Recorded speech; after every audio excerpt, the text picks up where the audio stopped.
Jean made regular trips to the home to bring groceries, as there was rarely food in the house. Daryl and Jean were both too busy abusing drugs and sexually experimenting to worry about raising two young boys. During one of these missions of mercy, Jean noticed there were no cars in the parking area. She grabbed the bags of groceries and entered the home using her key. As she opened the front door, she heard 10-year-old Mark scream, Mimi, help me!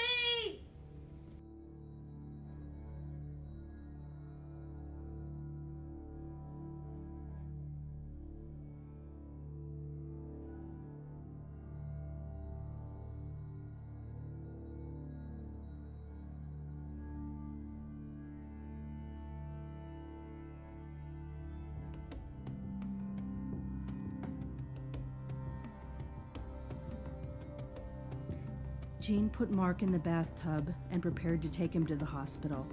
Her thoughts were not that she was washing away evidence. She knew who assaulted her grandson. Instead, she was hiding the sexual abuse, which was known but not discussed in this family. This story was one of many regarding the abuse Spotz endured that Jean Redden would submit to the court. In a letter to me, Spotz's grandmother admitted the sexual abuse was hidden and denied out of shame and embarrassment.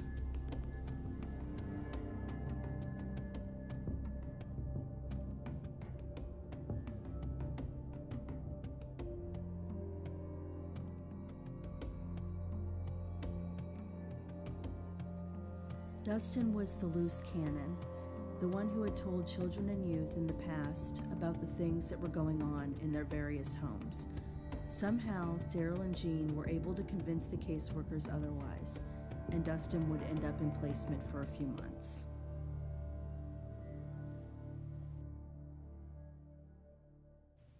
Jean informed her daughter and son-in-law that Mark had told her that Daryl had tied him up and forced Dustin to enter him sexually. Jean then threatened to go to the police. Both she and her daughter knew this was an empty threat, a threat that was answered with Jean knew first slapping her mother across the face for not believing her story.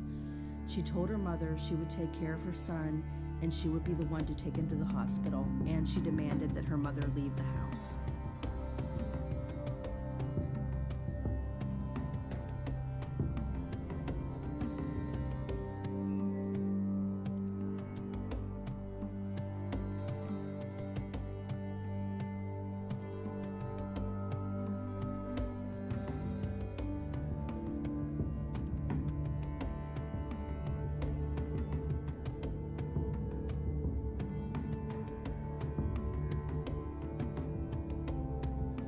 Clearfield County Children and Youth have been contacted regarding the new First Spotz family on several occasions. Most of these reports came from Dustin.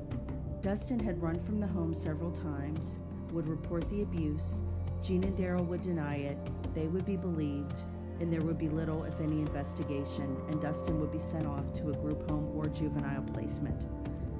After this incident, Dustin was taken into custody and placed into juvenile detention for sexually assaulting his brother.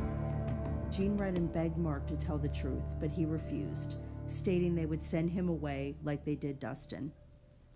Jean Redden's affidavit, submitted during one of Spotz's appeals, gave possibly the most accurate description of life within their home when she stated it was like a live horror show.